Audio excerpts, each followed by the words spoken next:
and welcome back, Go fans around the world. Chris Garlock here with Michael Redmond. Very happy to be back with you on Twitch. As always, go ahead and do your comments. We have he's not a new producer. He's actually our longtime producer. Michael Babs Wanick is back with us. So Babs, good to have you back. Thanks for doing that. And a couple of things. Michael, you are on Twitter now. What's up with that? Yeah. Well, with the virus and everything, I thought I should make it an opportunity to connect with people. Okay. So I made a Twitter account to start with. And where can people find you? That's, let's see, Redmond GoPro with underlines. Redmond GoPro, yeah, that's right. And so that's what people would search for. There's a number of Michael Redmonds out there, so you look for the GoPro. You're the only one that matters, Michael. Come on now. I'm pretty sure you could find me from Michael Redmond too, but you'd have to look for the GoPro suffix or whatever. Right. And if you're on the AGA Twitter, then Michael is all over that. So that's probably the easiest way to find it. Some really cool. Talk about some of the things that you've been doing. Babs and I were just busting our brain trying to figure out your clever little problem there. Yes. Well, I've decided I'll try to tweet at least once a day and provide some ideas about openings, middle games, and for the last couple of days, I've been showing some Go problems. So there are problems to choose the next move. And the most recent one was from Kanzufu. So that's an ancient Chinese, well, only a few centuries old. I think it was in the 17th century that it was published in ancient China. And it's one of the classic sets of Go problems. So I think that you should go ahead and lay some Go history on folks on your Twitter channel as well. What the heck, give them a little context as long as they're going over there and checking it out. What do you think? Sure, sounds good. Yeah. Hey, and just a reminder to folks, our new book is still new. It's only a few weeks old. It's the first volume in our, I think it's 4 volumes, right? We were talking about 5, but I think we're going to get. Yeah, the plan. I think 4 volumes is the plan. Right. Now, understanding that all plans are subject to change. Speaking of which, we both hope that everybody is out there keeping safe. Michael's in Tokyo, I'm in DC, so I think we've got some safe distancing, some social distancing going on here. We're okay, right? I think even if I cough on the screen, you'll be okay. But seriously, folks, this is a great time to catch up on those projects that you've been meaning to get to. It's a great time to play Go online. It's a great time to study and get stronger. So, let's make something positive out of this really scary and frightening and serious. We all need to take it really, really seriously as well. Although I will tell you that I have been out playing tennis, and I think it's okay because, my opponents are on the other side of the net, so I feel like that's a pretty good distance, and I haven't gotten a ruling yet on whether the germs can survive on a tennis ball, but I'll keep you posted. So, but anyway, probably yeah. But you're looking well, so yes, good. All right, so let's to the game. This is number 38. We're just continuing right along. What's the big picture on game 38? Well, it's sort of hard to focus on just one subject when I'm talking about the general game because it starts with a direct 3-3 invasion that gets into a rather complicated variation of that. And so that's one point. But then it goes on to a completely different part of the game where there's a code that is the focus. And then there's a lot of stuff they do, tricky stuff with ladder. And finally, there's going to be life and death, too. So it's pretty exciting. Yeah. A little bit of everything. Yeah. All right. So we'll jump into it. Again, if you've got questions, Babs will be refereeing. I'll be keeping an eye on the chat stream, but don't hesitate to jump in with your questions. And as usual, we will try and get to as many of them as we can. All right. Over to you, Michael. Very good. So we start with this opening. again, I should say this version of AlphaGo was allowed to play various openings. It makes it so much more exciting. And this is an example of black playing a move. The playing away from the upper left corner is something that I've never seen. I think I can say I've never seen a computer program of this system doing that, because all of the computer programs, including AlphaGo, seem to attach a very strong value, a high value to connecting at A. Mm-hmm. And AlphaGo almost always connects at A. And like when it played Lisa et al., it was playing the hanging connection. So I'll show you that one. Why don't we put it on the board? I have to remember I can do that. Yeah. So with AlphaGo playing against Lisa et al., it was playing this move. But after that, when it became master, it almost always played a connection, a solid connection. And the computer programs we have access to now insist that black should connect here. And when black does not do that, black's winning percentage goes down. And that was true when I researched this with Leela. So when black played here, Leela thinks that black's winning percentage has gone down. And it's the only time I remember seeing AlphaGo play away from that upper left corner. So maybe it's just an example of how AlphaGo is allowed to sort of, you might say, experiment. Sure, that makes sense. Various moves. And I don't know the mechanics of it. It could be something to do with time control or whatever. I don't really know the details of that. So we get into this position in the lower left. This is one of the most popular variations of the direct 3-3 invasion.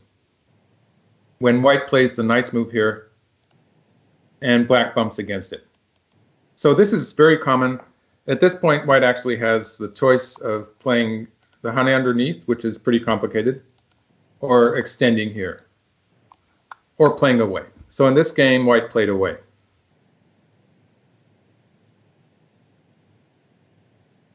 I should mention, by the way, that folks, we're using OGS, and folks really like when you draw on the board. When I draw on the scheme, okay, I'll remember to do that sometime. Just saying, it's very popular. Mm-hmm. Yeah, it's a very useful tool. OGS is very good at providing that. I think it's my favorite program to show. Well, I don't know if I should call it a program. It's favorite to show Go boards to people because I can do that. And black pincers here. Now this is where AlphaGo likes to pincer the walls. So when black has invaded the 3-3 point and we end with this position, AlphaGo generally pincers 3 spaces away. It's like AlphaGo wants to attack the wall. Mm-hmm. And there is some problem with that. Like if white plays this way and strengthens that group, then black does have to worry about an invasion here. And the black stone is a bit, in this case, it's a bit too close to white's wall. Mm. So like this is what I would have done with white. And if black plays like this, then white can play something around here. Again, that stone there, let's mark the stone, is, unless it can set up some kind of attack against the white wall, it's not really an important point compared to what white is doing on the right side of the board. So I would find this difficult to make it work. But obviously AlphaGo is pretty good at attacking those walls. It really showed that when it was playing what we call the master series of games against human players. In this game, white played away, and black immediately attacked white. And this is the complicated variation of the direct 3-3 point that I was talking about. So when white plays away from that joseki, black can at any time play this cut on the 4th line and create a big fight. Obviously, it's going to be even more effective with this black stone here. Let me just ask you, as a professional player, and for myself, just as a Don player, amateur Don player, this ignoring in the upper left, diving in the lower left, ignoring the attack on the wall. I mean, it's really hard to feel the flow of this game, at least for me. Right. Well, first of all, Let's just back up a bit then. Playing away from the upper left is something that we have been doing probably for a long time. Ever since we started playing this Joseki, this is one of the things that Black would do. But even before we had AlphaGo to indicate that it was bad, people had decided, most pros had decided that it was not good to play away for Black. So almost always Black was not playing away, but playing a connection or a hanging connection or something. Okay. And so that was the human verdict, even before AlphaGo. And then, of course, AlphaGo was indicating it by hardly ever playing away. And then we had programs like Leela or Katago to give us scores. So, so that's the explanation. So it's probably just not good if we're to believe the computer programs.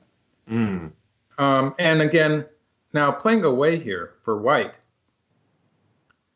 playing away at this point is perfectly natural. Like White, I am saying that White has at this point 3 choices. White can play the honey underneath, play extending, and the other choice is to play away. And if I'm going to do a video on this, those are the 3 choices I would discuss. So playing away is okay. That's punishing Black for playing away from the upper left corner. Makes sense. Sure. But when Black plays here, I would be very uncomfortable with playing away again, actually. So I agree with you there. I think it would be difficult for me to do this through the execution of this move when Black has this very strong attack here. I guess which that's is what I was, always, yeah. This is always an issue. Yeah. This is not impossible. Even one move earlier, Black could do this and get into a fight. The problem is that in this fight, White has plenty of, White could do that. White hanging connection once and then play away. Okay. White has a lot of leeway here, and it's not necessarily under attack. So when Black has played this move, now I feel that I would be feeling much safer if I extended on the 3rd line. So I'm actually seriously suggesting that I think this is better for White. But of course, AlphaGo has ways to handle this kind of stuff. Cool. Okay, and now I'm going to confuse you. Oh, AlphaGo is going to confuse you. So when Black played here, White actually played away again. But playing here, and then, for instance, if Black plays something like this, playing these 2 moves, it's huge. We've always known that it's huge, so it's not as if it's something new that AlphaGo came up with. It's really huge. So Black's going to answer that. But the way Black answered it was sort of complicated. You know, we used to play here. Right? Yeah. And I think the idea is that White is just reducing the value of the lower side before White extends here. Sure. And then we will get into something quite similar to what happened in the actual game. So I'll talk about that in the actual game variation. All right. Now this move is a new move. It could be that this is the first game that we saw it in. I think maybe there were a few rare incidents in human games before that, but no one paid attention to them. Like they were special cases generally. Sure. But then after people started studying with computer programs, this move started showing up a lot. And the idea is basically to exchange for a White move here. And then Black can maybe just play the same thing. The idea is that it's a forcing move, because if Black plays this variation first, and then at some point plays here, White is going to gain a move with this exchange. White's going to gain a tempo. So playing this immediately, if White answers here, Black's plan is relatively simple. Black's going to play this way, or maybe Black's going to play this way. Either way. So what happens if White plays here, for instance? No, that's relatively easy too. In this case, White's going to play down, and Black's going to play something towards the side. So what if White plays a? That's the other choice. This is really complicated. This is the move that White sort of wants to play, but in this case, the danger is that White's going to lose a tempo. White's going to be ending in gote, because Black's strongest move is to play here, and stuff like this happens. Black is probably going to play something towards the side. And in this case, Black has gained Sente. Black has a tempo here and will continue to attack on this side. And so that seems to be Black's, if you want to put it that way, I could say it's Black's plan. Right. Yeah. And now White plays away. So this is really interesting. Switching back and forth is very typical of AlphaGo. I suppose the two corners here are about equal in size. So I guess it's okay. Definitely the upper left is more important. This Black stone here is more important to Black. Black has to follow up with that stone. Otherwise, it becomes completely wasted. Like Black could play something like this now. But the loss of that Black stone is probably more important than those two White stones, which are sort of light, and they haven't been punished that badly. Right. So it makes sense that Black continues here. And now White plays the hane and the cut. Now, so this is another move that needs some explanation. The idea here is this is played a lot by human pros also, by the way. So it's a very popular move. If Black looks like Black can just take the one stone, but if Black does that, White is going to squeeze and take profit on the other side. And you can see this is where I get to use the pin. You can see that this is creating a whole network here on the right side of it. Yeah. And so that's a lot of profit for White. It's after White has done this, the potential for this stone to move out is almost gone. Like that's moving that stone out would just be creating a target for White to attack. And just because this White group on the left, this White group in the lower left area is more or less alive already. That makes a big difference. It makes it so strong. So this is what White is planning to do. And actually, White still has moves like A or B to make trouble there. So those three stones are not completely dead. Although it looks like it's big, the fact that White has played away and the fact that White gets this nice position on the left side of the board makes it playable for White. Makes it good for White, actually. So Black has to choose how to capture that White stone. If Black captures this way, White has the option to start a ko here. If Black takes, White can start a ko here. Obviously, White is trying to make eyes, so Black would like to be able to play here. But you can see that Black now needs another move to save that Black group. White is threatening to play the peep here and kill it. That's really annoying. It's amazing. It's amazing how powerful that hane is.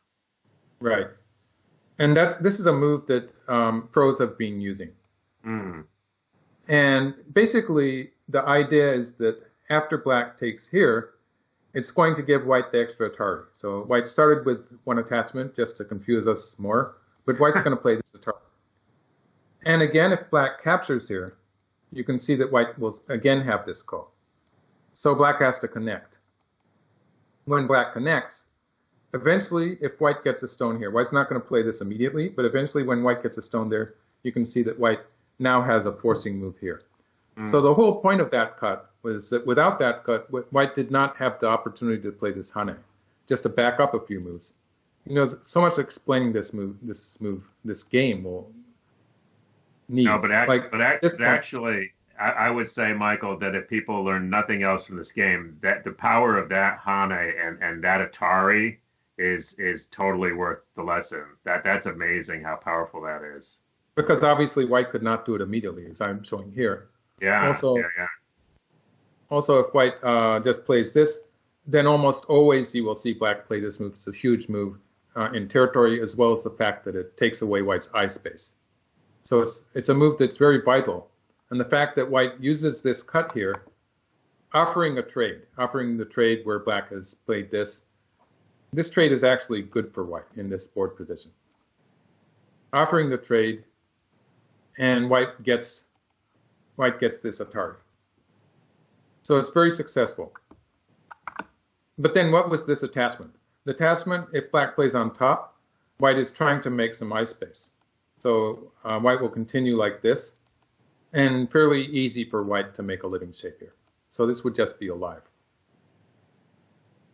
And that would be okay, because Black's wall on the outside, it does have a number of weak points. There's the the cut here, which could be used for the peak, and there's the cut here, and then pushing through here. There's all these weak points in black's wall on the outside, and white is perfectly alive. So that's what white is trying to do there.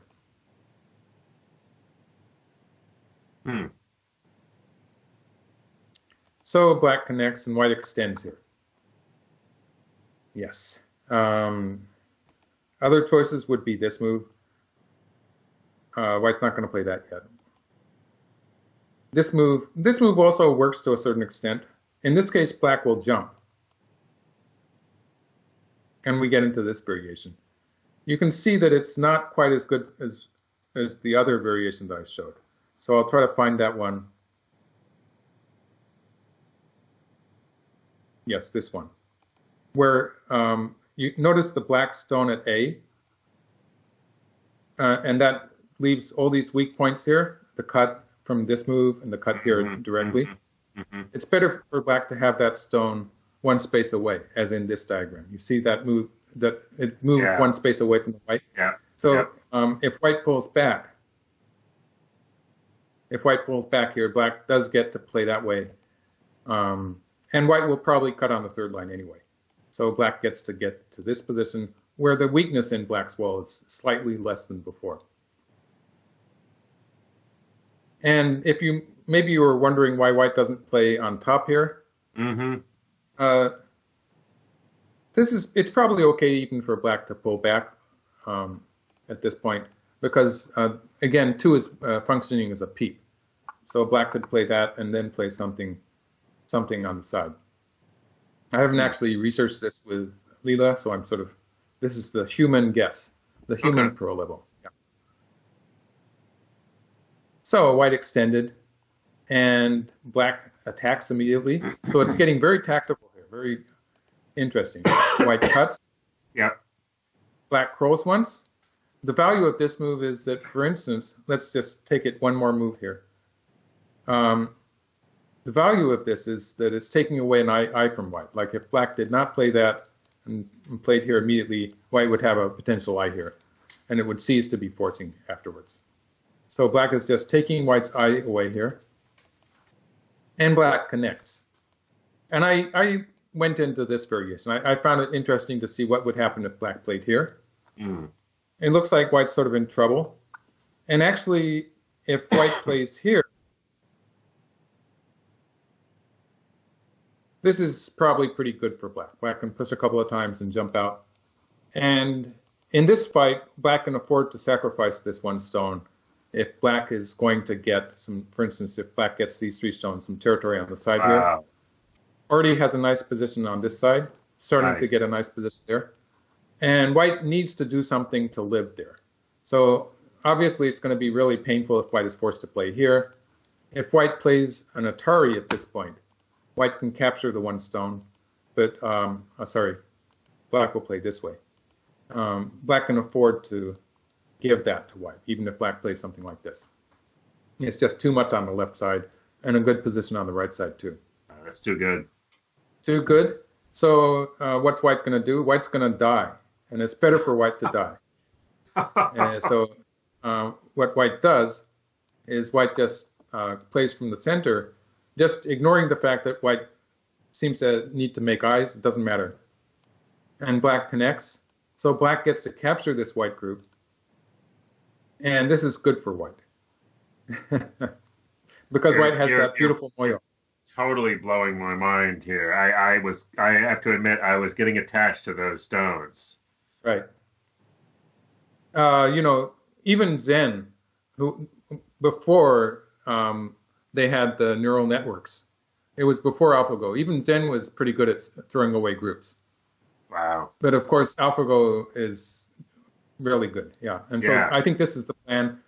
And you can get to, if you work at it, you can get to this variation with modern the more accessible computer programs too. Wow. With Leela. Nicely done. So black connected on the third line. Black's not going after the white group. And again, it would be sort of painful for white to play a move like this, right? It would just be a false eye. Also, if white plays here, black gets an extra peep. So that's sort of painful too. So what white did is white played here. And black does not have time to save the one stone. If black plays here, it's just, this is relatively easy. It's just Sure. dead. It's a snapback. Yep. So Nice. black runs away. This is a nice move. Black is escaping and at the same time attacking those 3 white stones. So if white is going to play something like this, then black would be able to play here once because there's no way for white to fill a liberty there. Mm-hmm. And white would have a ladder, I think, if white plays here. Black cannot connect because this would be a ladder. But just the fact that black got that extra exchange in, and now white's going to have a false eye. Black can afford to play here and let white capture that stone. Black seems to have a number of options, even a very normal move. You can see this white group looks terrible. Mm. No eyes. Has no eyes. 0 eyes.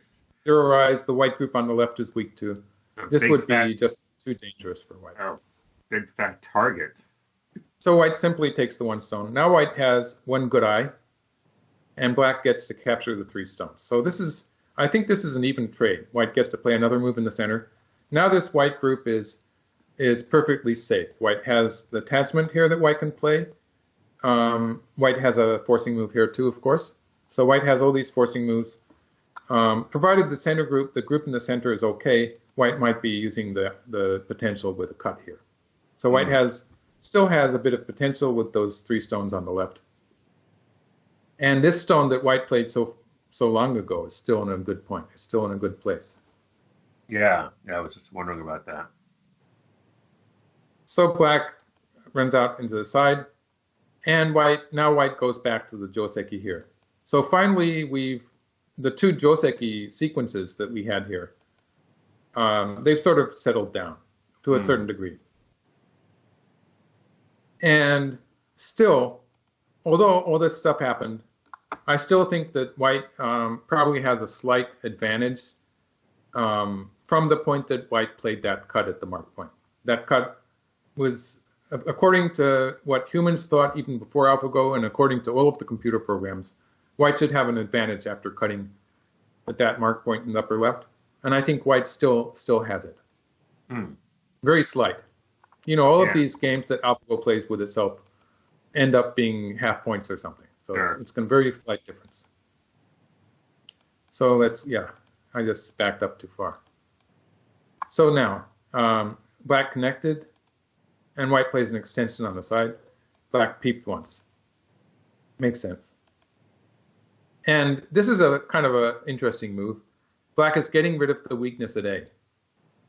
If black had played away, then white could have played here and here.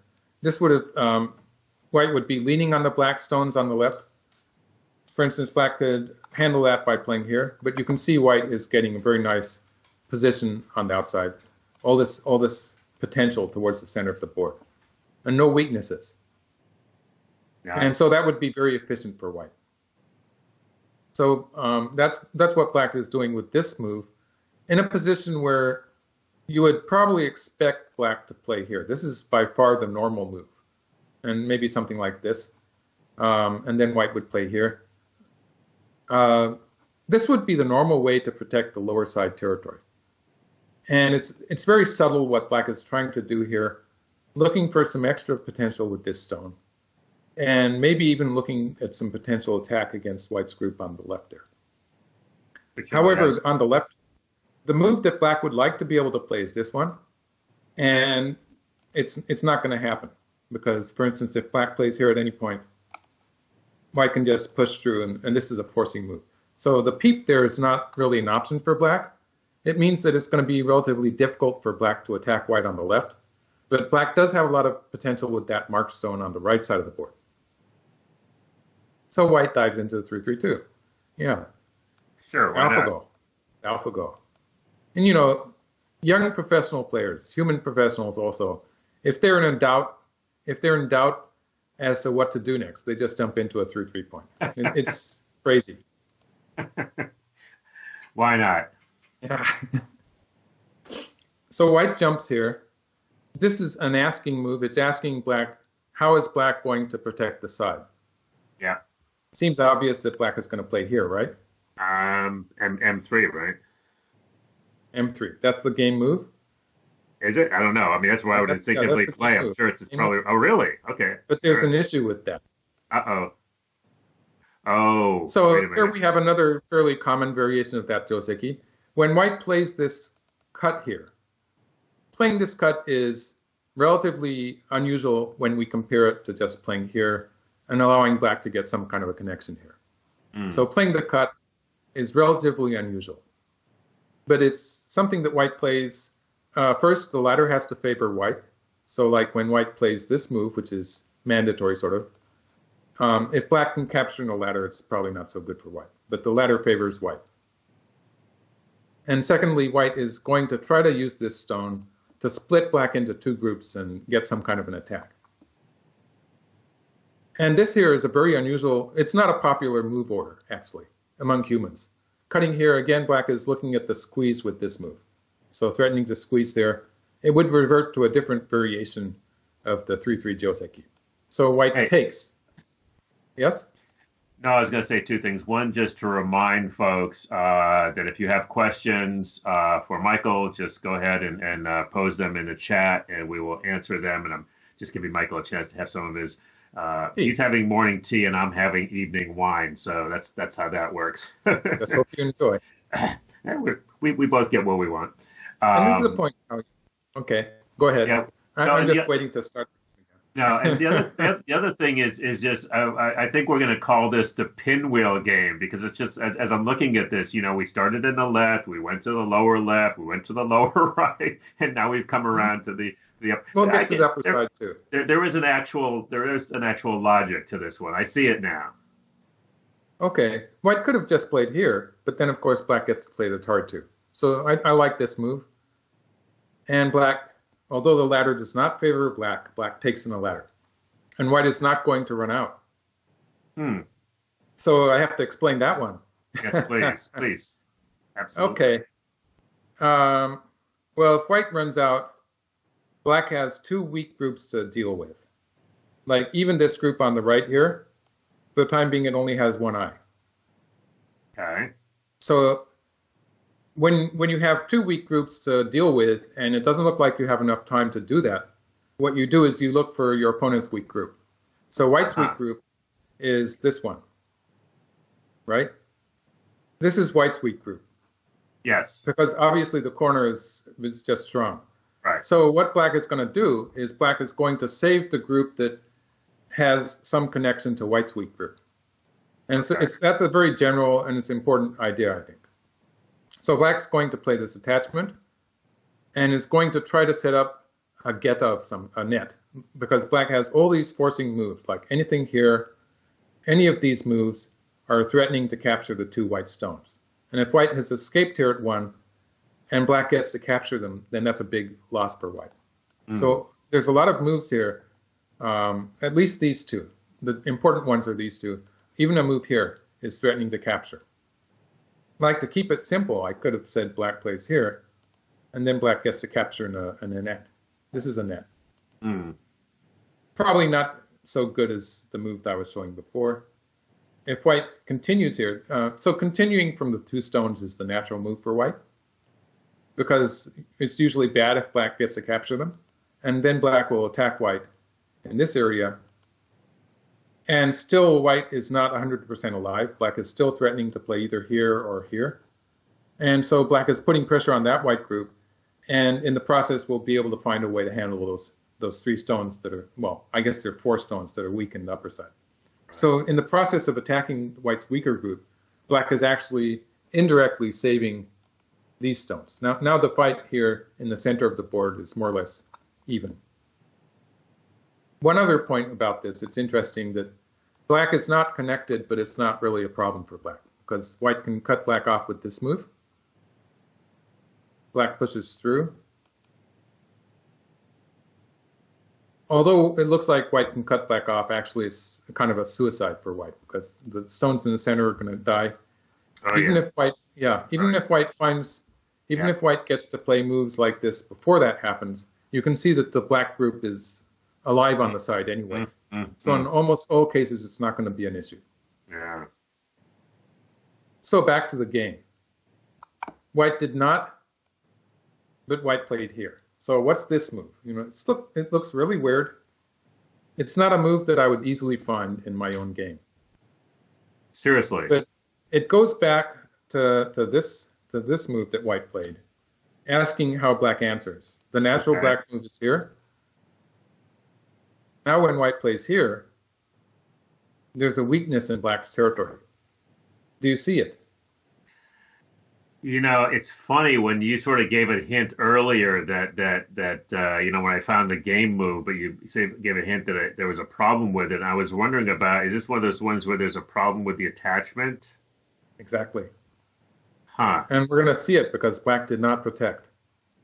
Really? So black plays here. For the time being, this is a ladder breaking move. Sure. White plays here.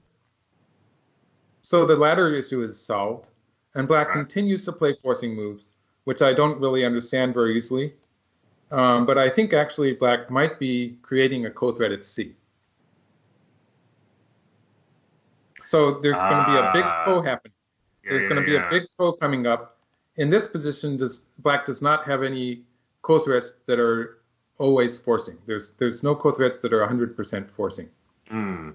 Like even if black pushes through here and white plays the huge, it's going to be a big ko. So let's have white just put a stone on the board. White can connect up in Sente and run off into the center. So it's not as if black kills the whole white group. Mm. So obviously this move, okay, let's catch up. So obviously these moves are forcing right now because there's nothing else on the board that is equal to that. But once a ko starts, they will not be forcing. So black has made that co-threat at C now. And we'll see that the idea there at least, because black continues with this move. And now white is starting the ko here. So this is the ko I was talking about. Black pushes through and white plays another attachment. And we can see that stone there is working to make the ko. Oh man, there it is. The question is, why did white play this anyway? Yeah. I'd say that if black answers here, this makes a big difference when white pulls out and we get into that fight there, because now white's going to be alive. That exchange there is really strengthening the white group. And white had to play it before white got into trouble. Like in this variation, white can continue with something like this. Locally, white's obviously attacking black, provided this white group is okay. But with this stone, now it's with that white stone there, now it looks much more like a white territory. It's going to be difficult for black to escape with that one stone. So white's alive, more or less. Wow. So it's making a world of difference. And it would not be forcing if it was played, for instance, at this point, it would not be forcing anymore. Right. So white had to start with that move. It's amazing. It really is. That is an incredibly clever move. I would never have found that in a bazillion years. Seriously. And it's amazing how, AlphaGo, they say AlphaGo doesn't think like a human, but it's amazing how it comes up with things that so much resemble a plan that a human player would come up with. Like they make sense. Yeah. That's the beauty of. As soon as you understand what's going on. Sometimes it's very hard to find out. Absolutely. Very cool. So white has all these co-threats on the left side of the board. So this is looking difficult for black. Oh, I hate it. And there you see the co-threat that black prefers. Yes. So black did get that one co-threat. Yeah, there's another one. Black has run out of co-threats. Yeah. So black plays down a local co-threat. So when you're in a ko and you want to play this co-threat, it's the last co-threat. This is the co-threat that black is going to play one rotation before black finishes the ko. Because reason being that it's terrible when white captures two stones there. So black has to win the ko now. So black just finishes the ko. And although this seemed to be just a minor minor loss for white on the edge of the board, it is pretty big. The increase in black's territory and the fact that white is now black can be hoping to peep here at some point. So white's group on the right is slightly weaker than before. Sure. But of course, white's gains are much more obvious. connects here, and you can see white has already captured these two stones. And you notice that nasty co-threat here, it was not giving black two eyes. Black still has to worry about those stones. Yes, that's right. And paying attention to details here. But with covering here, black is actually alive in the corner. Because at this point, white cannot crawl and kill it. I think I made a variation for that. If white crawls, black plays a honey here and gets to connect underneath. Because white is short of liberties. Right. And they're not going to play that. Like, it would be easy for white to, for instance, play something like this and force black to play there. They're going to leave that hanging, and we don't know whether it's going to be forcing for white at some later point. It's going to keep us confused. Isn't it I think AlphaGo likes to do that. Is it a little sad for black to just get those little two eyes on the side there after all this, or doesn't it really matter? I think white has surprisingly enough, the lead is not so big, but I think white has a lead. Yeah, it feels like. And so I was talking about how this group on the right, this group here, was not very safe, not completely safe. Mm-hmm, so white immediately plays this jump to protect it. Right. For the time being, this is a ladder breaking move. So white is threatening to escape from the ladder here. But black doesn't really have the leisure to add a stone there, so black plays here. So now it's a net.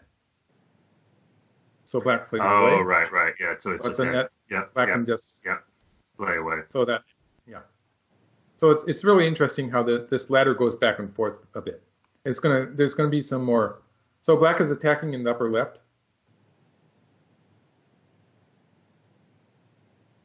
And white plays here. This is, for the time being, it's a big move. It's also threatening to escape at A. Like if black plays here, now the net doesn't work. So that would be bad for black. Right. So black plays here. Finds an interesting way to fix the ladder. Because now if white escapes, now it's a different ladder. And it's sort of dodging this white stone. It's just moving the ladders all over the damn board. Yeah, I think AlphaGo liked to do that. It was fun. So it's not a ladder anymore. And white attacks. Let's just show you that one move again. White attacks here on the left side. And so I was talking about the fact that white had that forcing move at B or even C. Yeah. So, but if things get really heated up here, sometimes that's not going to be forcing anymore. So white's sort of keeping that undecided because actually there's some cases where white is going to sacrifice these stones in reverse. So it's really very interesting to see how fluid and flexible white's strategy is here. Because really what white is focusing on is the attack on this side. White is pretending to attack black here, and that is where white is playing the strong moves, but white is trying to set up an attack on these stones. These are the real target. Bit of a head fake. Right. So black plays here. Now this is what do you call this? It's getting rid of the potential there for white. Right. And so it's getting rid of all of those forcing moves that white has. For the time being, it's creating a potential connection on the first line. So it's making that black group safer. Now black is protecting the outside black group. So this group has that connection on the first line. The corner group, of course, is alive. Also, black has those forcing moves at A or B, which white is not going to answer, but they're supposed to be forcing. So white continues here. You can see that white is still going to attack black in the local position and actually is hoping to attack black on the upper side.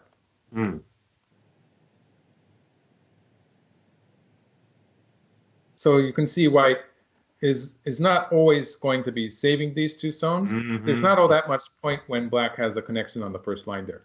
So white is more interested in using them as a sacrifice to get a better connection on in this area, a better connection between these floating stones there, which are not very well connected yet. So black counters with this. because for the time being, white was threatening this kind of move to capture the black stones there. Mm-hmm. So black countered with an attachment of its own. White connected. Black cuts. So now black has captured the two white stones and is threatening to connect here, which is something that white is just going to ignore. White plays here. Of course, it makes sense to me because the upper side is bigger. Mm-hmm. And also there's an issue with capturing white on the left here, because if black plays here, white can connect here and we'll have the added value of capturing the two stones here. So there is that problem. So black has to do something to live on the upper side.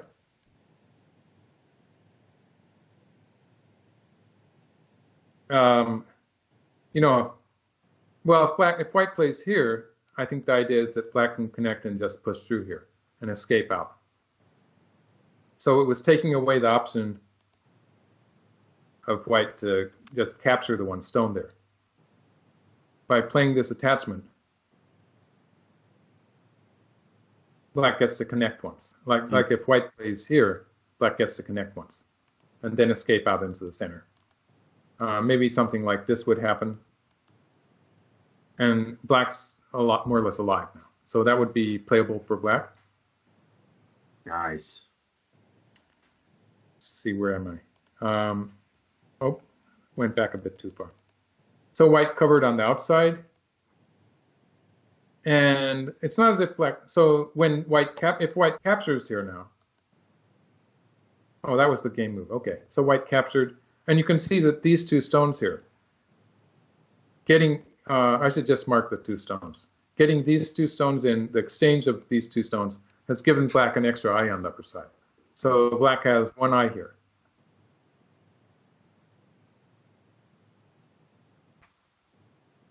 And is suddenly trying to counterattack.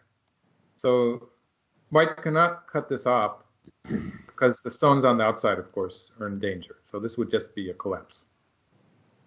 So white pushes through here. The idea for white here is if black runs out,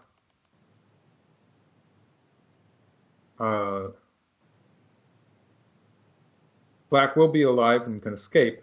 But with this extra profit in the center of the board, white is just ahead in territory. You can see white has profited in this area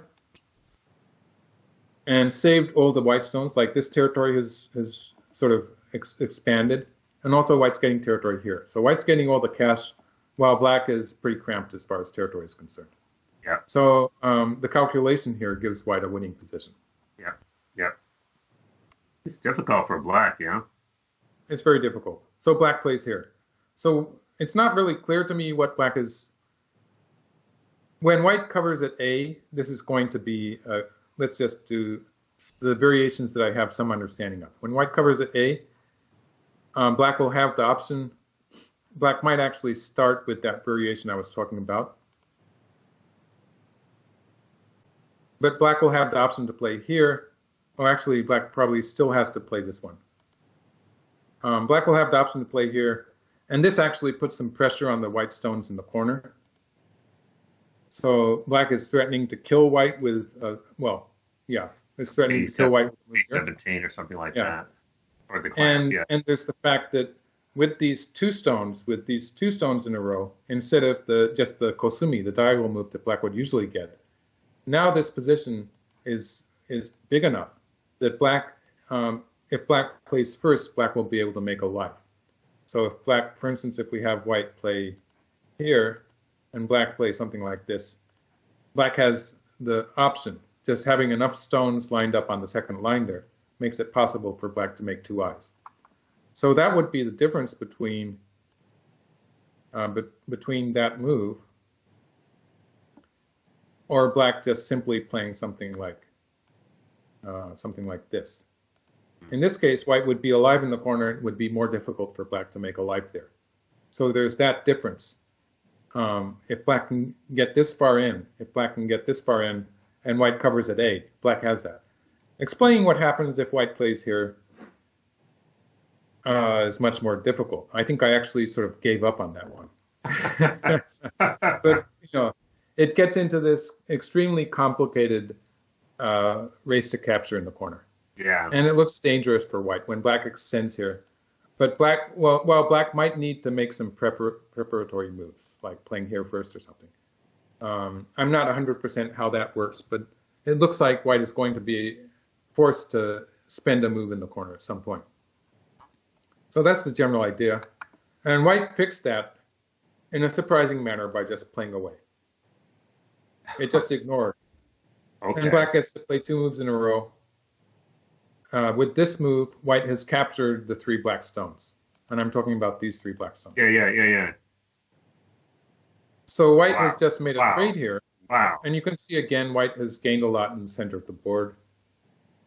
Black does get to capture these stones, but it's a squeeze. So it's not really that serious of a loss for white, because black did get an extra, this territory here, it's 12 points. Capturing 6 stones, so I'd call that 12 points. White is getting some extra territory in this area by doing the squeeze. So white's general territory in the area is actually pretty big. And white has not lost any territory, even though white gave black the corner and the left side. And white has Sente, white has the tempo to continue in the center. So the lesson so far is the same old lesson: is don't get attached to any of your stones. Right. You never know, especially when it's AlphaGo. You never know when they're going to be sacrificed. Done with these. We don't need them anymore. Yeah. Another ladder breaking move here. Man, that ladder break has just been the gift that keeps on giving, right? I mean, how many? Okay. Yeah. So let's do a problem here. Where would you play as black? You got to be imaginative. Dude, I would have taken the stone off the board so long ago to made your head spin.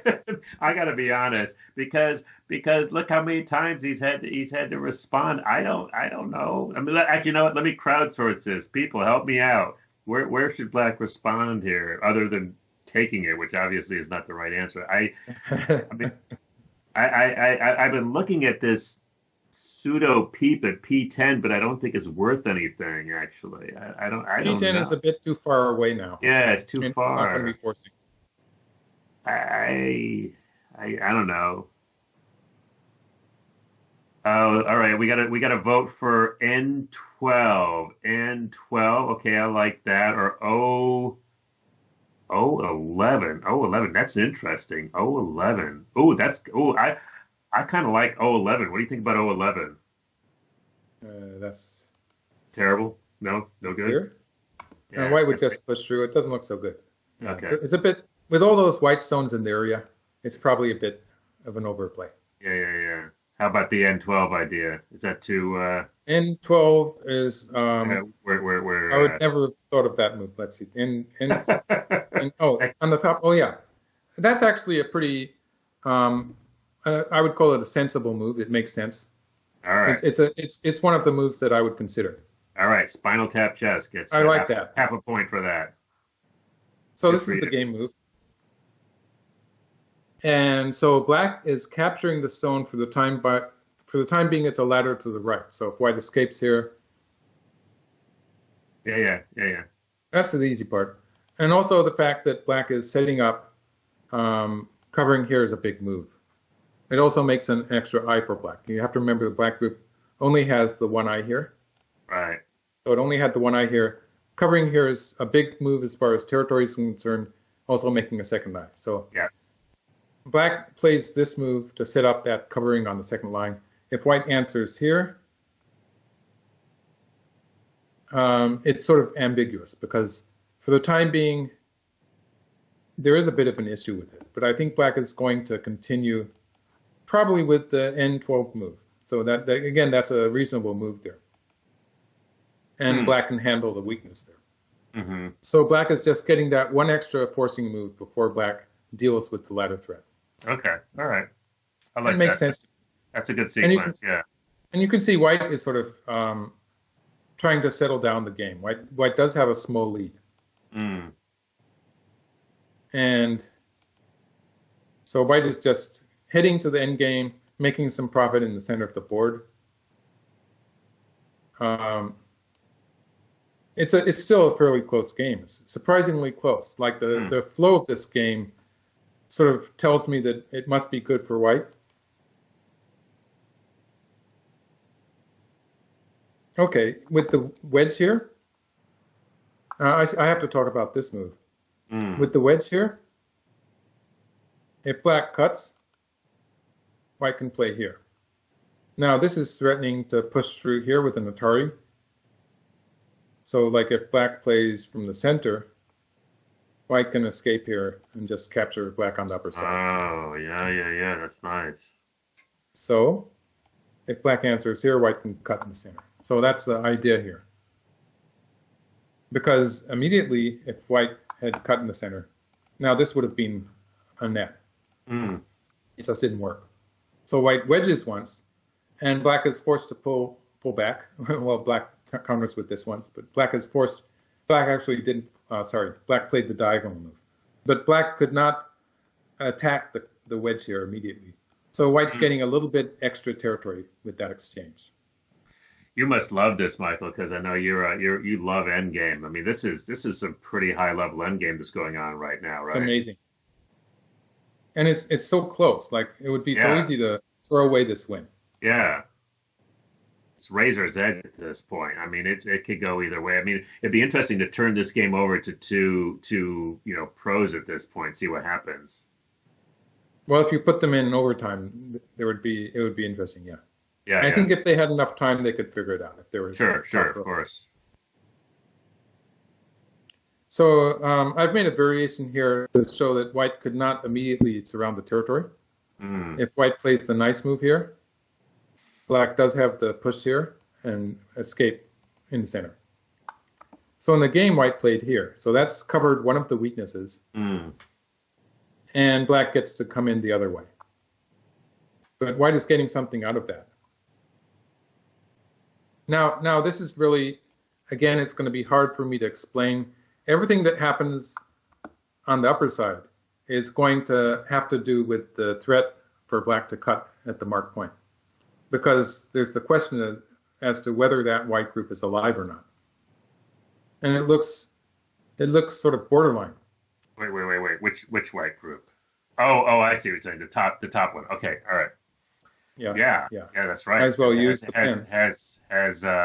Yeah. Now I was looking at the one that has It like looks five. dangerous, right? It And looks very dangerous. white's not gonna simply play some connecting move. That's not the way AlphaGo does it. Of course not. So white cuts here and can play away. So we'll get into that in the final stages of the game. First, I want to talk about what's happening on the lower side. Ay. If black Whoa. pushes through here, this is going to be serious trouble. Ah, good. Why don't you choose the next move for white? This is another very important problem, a fairly common position. All right, I'm crowdsourcing this for sure. What do you think, folks? What do we got? White to move, right? White to move. White to move and do something useful Hmm. on the lower side. Sure. Yeah, I've got a vote. I've got a J2. Okay. J2. I've got and I don't know what that is. A J2. Yeah. Okay. All right. That makes sense. No, Right. never mind. Okay. Good. Very good. J2 is the correct move. Oh, And the interesting. other The move person, the that person who people, went for the person who went for J2 kind of changed their mind. So explain it. oh, okay. Well, first I'll do a wrong answer because the other Well, move, I was gonna say H2, which is wrong. So you can I'll throw myself under the bus on that one. oh, well, this one just doesn't work because black pushes through, Right. and it's just not going to work. The interesting one, I think, in my opinion, is to go straight down. Usually, when you're in a position like this move is going to accomplish something, but it Sure. doesn't accomplish that very much. Let's see. For instance, even if black plays this one, this is maybe not the best move, but even if black plays this way, I sort of passed that through. This is the Tesuji for white, because if black pushes through here, white can cut. Mm-hmm. But black just simply connects. And we have a race to capture, which is just going to be a one move win for black. Because at this point, white has no point to push it. White cannot push from the left or from the right. Problem. Yes. Yeah. So while black's territory has been reduced very slightly, it's not the correct answer for white. Oh, no, yeah.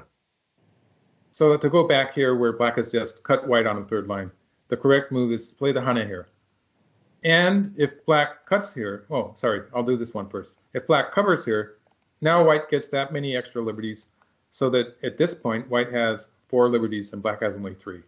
White's going to win by 1 move. Nice. All right. Pita Bread Forever gets the credit, even though... Right? Very good. And of course, so black will have to cut here, but then white gets to squeeze. Of course. So this would be a lot of points with Sente. Oh, yeah, that's so actually, just as long as we're in it, and because you love this, how many points is that worth? Oh. I'm going to say 10 plus. Well, you know, it's sort of ambiguous because stuff happens in the actual game too. But like, it's probably about 10 points, yeah. All right. Oh, I was going to make a problem of that one too, but I clicked it by mistake. This is the Tesuji for black to escape. Oh, nice.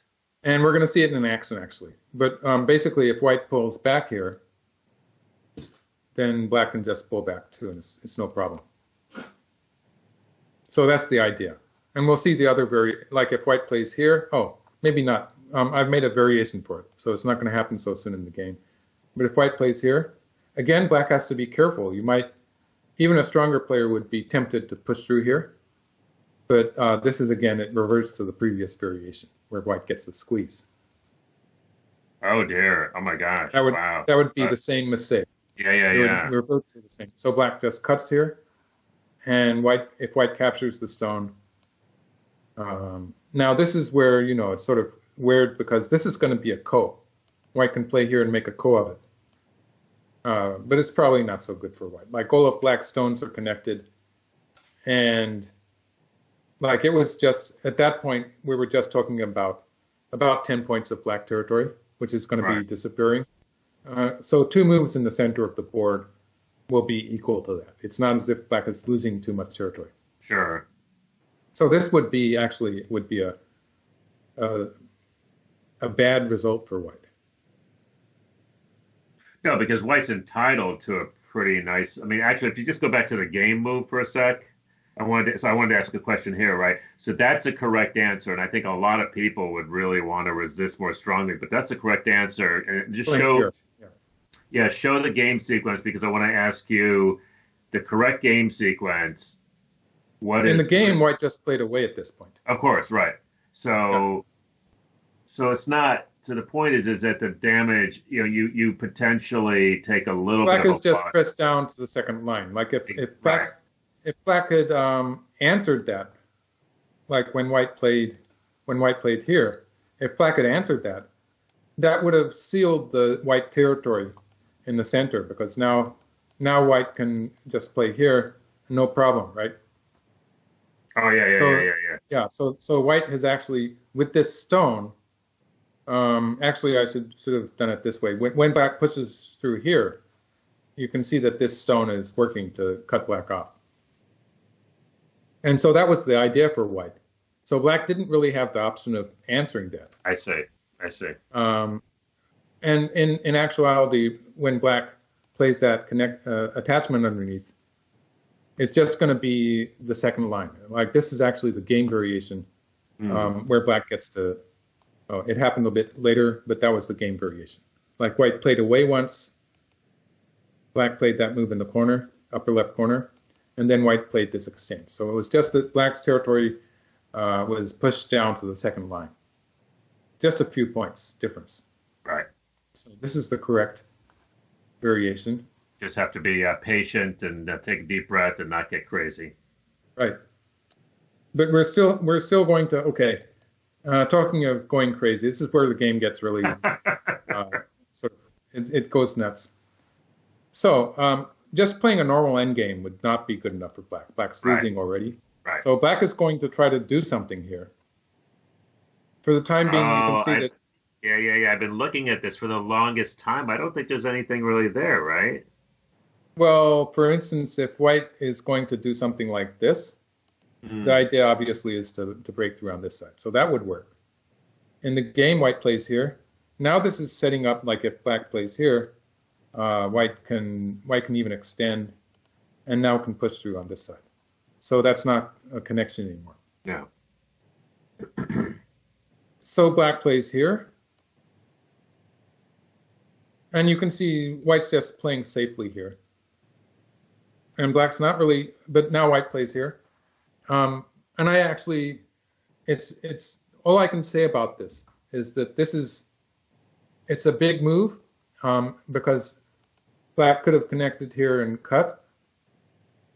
On the other hand, if black just connects and plays elsewhere, white will always have the opportunity at some point to play a forcing move here. And usually black will answer that at some time later on. It's probably not that big, but it does demonstrate that white's move here is a fairly big move. But I couldn't really find anything especially bad about playing here. So it's kind of a mystery, but it does link up to those stones on the upper side because white is creating a potential peep here. So this could be the real reason. By hanging onto these two stones, white is creating that peep there, which does make a difference in the eye shape for the white group. Okay, You have to remember that black is threatening to cut this. No, I know. I was just about to ask about that because it's getting kind of close to the edge on that group. So I get the feeling like if you talk about this in human terms, I get the feeling that white was sort of playing it safe. And now we get to this move. What's this move? Did you see what black just played? It just played here. I was thinking I had a little bit too much to drink here, actually. That can't possibly. You'd think that was a misclick, wouldn't you? I absolutely would have thought that was a misclick. That was a game move, for real? That was the game move. So I took a shot at the end game. Yeah. So this variation was where I attempted to play what I thought was a normal end game. So I played this end game. And I think I probably took it fairly far into the end game, actually. But my verdict at this point was that black was ahead by about 2.5 points. I mean, white was ahead. Right. That's pretty solid. And so this happened. I found no real logical explanation for this move, although you can see that black is sort of hoping to connect up to this stone and attack white. It's not going to work. White played here. And you can see it looks very much like a meltdown. This move here was a very interesting move. It's making a hanging connection when black plays something like this. So it's making a hanging connection there. And it has the virtue of the fact that this point and this point have become interchangeable. White can play one of those 2 points and will be perfectly safe on that side. So it's a kind of a safety move for white. And black did connect here. White just played on top. It's the same thing. White gets to connect up. And black ended up playing this. The whole sequence here is not accomplishing anything for black. It was bad. Well, let me just ask you this. I mean, in point of fact, the white turn at S4. That was a pretty big move. That's a point loser for black. I mean, if black had just played there, that would have been much better. Yes. Much better, yeah. Yeah. So it was almost as if white got that move close to free. Yeah. So we're coming to the final stage of the game where black is finally cut, and white has to find a way to live. Wow, white to play. Huh? I mean, the M15 is still looking fairly useful, right? As this peep, right? Yeah, sure. Why not? Yes, the peep. Black will push through here. Push through at M16. Right. Okay. Usually, white would just answer. Right. On the fourth line. Black will play away then. Right. White is probably short of eyes in this variation. Whoa. The cut is not going to work yet. Whoa. That's dangerous. That is very dangerous. This is this is exciting. Hmm. So Holy white started with moly! this. This actually has more potential to make two eyes for white because of this Ah, force here. sure, sure, sure. And of course, it's important that white has the forcing move here too. And we'll get into that when the time comes. So black again is going crazy in the center of the board. That was another point black lost. Um, so for Oh, instance, I just have to tell you that the chat is they're wondering whether this was like the game four, which, as you recall, we looked at last week when we talked about, it's very uh, similar to uh, that in the way that black is sort of going nuts. Yes. which gives us a chance to talk about, folks. If you haven't checked it out, hop on over to gobooks.com and you can check out AlphaGo to Zero, the Complete Games Volume One, and we talk about Game Four in there, don't we? Oh yes, definitely. It's my Yeah, favorite game. yeah. So check that out. And we do have the stream that we recorded last week, and actually I was working on that today. I'll put that up tomorrow. We won't post this one right away. We'll Oh, very post good. the stream from last week, so that if you didn't catch that, check out our YouTube channel. Babs can throw up the link for that. We'll have that up.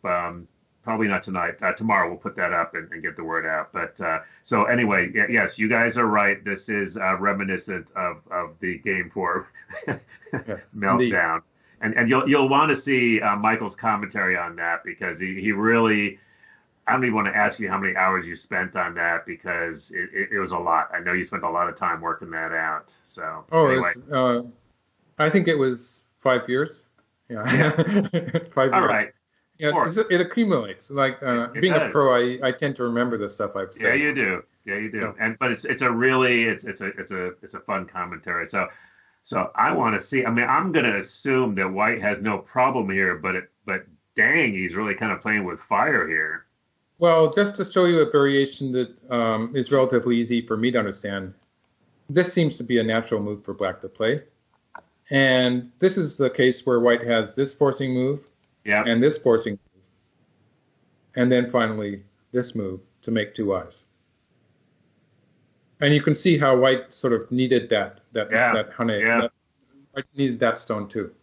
So that's the mechanics of how white has a way to live there on the side. So in the game, black actually played here, and now white gets to play this move. And so yeah, it's just alive now. So Oh, this is wow. the end of the game, but you know, Yeah. it's I might as well make it a bit more clear by adding a couple of moves. Sure, sure, sure. Black plays here, white plays here, and white has this forcing move, which is giving white an eye on the side there. And of course, this stone here has no way to escape. Right. So while I was talking about this peep, in general, when black has some extra liberties in the center there, I was never sure that that would be a forcing move for white. So it's Hmm. not really functioning so much as a peep as a move that makes the eye space on the left. Interesting. So that's a variation on the game. The game actually stopped at this point. Yeah. Yeah. Black resigned. So that was actually one of the more difficult games for me to figure out because there was a lot of calculation involved in trying to figure out what was going on. Hmm. Uh, a very exciting game with all these groups that were sacrificed and then sacrificed again, like these stones here again. The way that white was sort of ambiguous about whether white was saving them or not saving them, Hmm. and how it turned into that big trade. Hmm. Very, I learned a lot from that kind of all the stuff that white was doing there. Well, and that gives us a chance to remind folks, because a lot of people have asked, both on the stream and then also, when we post the videos to our YouTube channel. People really appreciate it, and they know that you spend a lot of time, not only doing the commentaries, but also, doing the research to present the commentaries. And the best thing you can do, folks, is join the American Go Association, usgo.org, and you'll not only be supporting streams like this, but also a lot of other stuff that the AGA does right now. For example, there was just a story posted the other day. I know a number of our clubs, I think DC, New York, and Seattle, if I'm correct, are looking right now because of the coronavirus pandemic of organizing maybe some sort of interleague play to get folks connecting online. This is the sort of thing that you can do when you have a Go association. So, but we're happy if you want to support, the stuff that Michael's been doing with these streams. But it's a really good way to support that and a lot of other good stuff. But this was a great game. This is a 38th game that we've done, and like I said, I'll get. We also, by the way, we did 37 a few weeks back, and we've got to get that posted as well. So we've got 37. We've got the game from last week, and then of course we've got this posted as well. And we're very happy to have Babs back in the saddle as our producer. That's wonderful to have him back. One final comment about the game that I'd like to make. Please. When I play a tournament game and I mess up fairly early in the game, it's really discouraging because everything I do after that sort of backfires. And it's sort of nice to see that it can actually happen with AlphaGo, which is probably the strongest player in the world, at least at the time it was, and maybe even now, but at least at the time it was the only computer program with that system. Mm-hmm. Because you can see a very distinct difference in the way everything that white is doing is working so well. And black doesn't quite manage to make its moves function correctly. Like everything is just not quite working that black Mm-hmm. tries. While Mm-hmm. white's plan is working so fine, and every time you assess the position, you find that white's winning. This is something I see in my own games, maybe at a different level, but every time I get into trouble in the beginning of the game, it's just taken away from me sometimes, especially if I'm playing against a top player. So it's I get to thinking that I must be stupid or something. So it's very satisfying to see it happening to AlphaGo too. Well, first of all, obviously not, but I will also point out, what just to remind you what you had said. I mean, all that being said, I mean, black was only 2.5 points behind, so that's right. It's not exactly Just what you one call a mistake in that collapse. game. I mean, right? Yeah. So I think a lesson that certainly we amateurs can take from that, and I think even what you're saying is even professionals is, you can make a mistake, and even at the top levels. I mean, in the end game, that's still a winnable game for black, wouldn't you say? Right. Maybe, Well, yeah, maybe. it was also an example of black hanging in there. But the impression I was getting during the game was that everything was just not working. Yeah. Just because every time I assessed the position, white was ahead. Yeah. All right. Well, that's going to do it for game 38. Thanks to all of you for watching. Thanks, of course, to Michael Redmond, entertaining and deep analysis as always. Thanks to Babs Wanick for producing. And I should do a shout out to our other producer, Stephen, who I think is on his way back to China. So we wish him the best. And again, just a reminder to everybody out there, be careful, but keep playing and keep studying. I think let's keep our focus here. All right, so and keep tuned to usgo.org. Oh, and you should follow the Twitch channel here because you'll get notifications of when we're going to do more games, and we'll And work look that. me up in Twitter. Yes. Follow I almost Michael. forgot that. No, let's not forget that. Michael is on Twitter, and I think that's trying to find that here. I think it's Redmond GoPro or something like that. Yeah, Redmond GoPro with some underlines. But again, you can we'll put that on the AGA Twitter as well. But yes, he's got some really cool problems there, and you can talk to him there as well. So again, and thanks of course to the American Go Association, usgo.org. All right, until next time. Thanks. Thank you.